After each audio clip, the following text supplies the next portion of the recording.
కార్మిక సోదరులారా, గత ప్రతిపక్షంలో ఉన్నప్పుడు జగన్మోహన్ రెడ్డి గారు పాదయాత్రలో మున్సిపల్ కార్మిక సోదరులందరికీ వాళ్ళ నెత్తిన మీద చేయబెట్టి ఒక సంవత్సరం ఆగితే మన ప్రభుత్వం వస్తున్నది, మన ప్రభుత్వం వస్తే మీ కోరికలు సమస్యలని మిమ్మల్ని పర్మనెంట్ చేస్తా, మీకు గ్రాట్యుటీ ఇస్తాం, మరి జీతాల అలవెన్స్లు ఈఎస్ఐ పిఎఫ్ను మరి మీరు చనిపోతే కుటుంబాలు చనిపోతే మీ కుటుంబంలో ఉద్యోగాలు ఇస్తామని చెప్పి మాట ఇచ్చిన సీఎం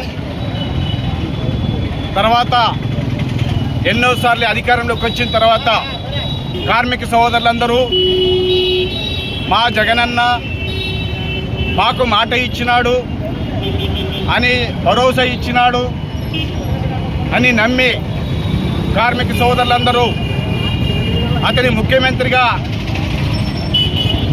చేయడం జరిగింది.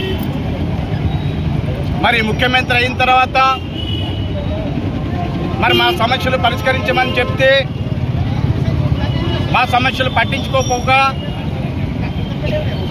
మామిచ్చిన మరి రికమెండేషన్ అంతా ఎన్నోసార్లు మా సమస్యలు నువ్వు పాదయాత్రలో మాట ఇచ్చినావు కాబట్టి మరి డిమాండ్ తోటి మా సమస్యలను పరిష్కరించమని చెప్పి ఈ ప్రభుత్వానికి, ముఖ్యమంత్రికి, మున్సిపల్ శాఖ మంత్రికి గారికి ఎన్నోసార్లు వినతి పత్రాలు ఇవ్వడం జరిగింది.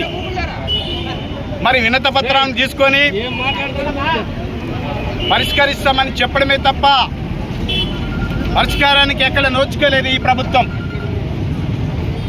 మరి ఈ ప్రభుత్వము పట్టించిపోగా కార్మికుల మీద ఎంతో ప్రేమ చూపిస్తూ నంగనాతిగా మాట్లాడుతున్న సీఎం నేను మాట ఇచ్చిన తర్వాత మెడమ తిప్పనని చెప్పిన ఇవాళ ముఖ్యమంత్రి ఇవాళ మాట తప్పడం జరిగింది, మడమ తిప్పడం కూడా జరిగింది. మరి ప్రభుత్వాలకి మరి సమ్మె నోటీసు కూడా గత 18 రోజుల కిందటే ఈ కార్మికులంతా మా సమస్యలు పరిష్కరించలేకపోతే మేము ఖచ్చితంగా సమ్మె లేకపోతామని చెప్పి కార్మిక సోదరులు మున్సిపల్ అధికారులకు అందరికీ మరి మున్సిపల్ సమ్మె నోటీస్ కూడా ఇవ్వడం జరిగింది. అయినా చర్చలకు పిల్లంపిస్తూ ఏదో చిన్న సమస్యలు పరిష్కరించాలని చెప్పి మాట ఇవ్వడం జరిగింది. మాకు కావాల్సింది మమ్మల్ని పర్మనెంట్ చేయాలి, గ్రాట్యుటీ ఈఎస్ఐ చేయాలి,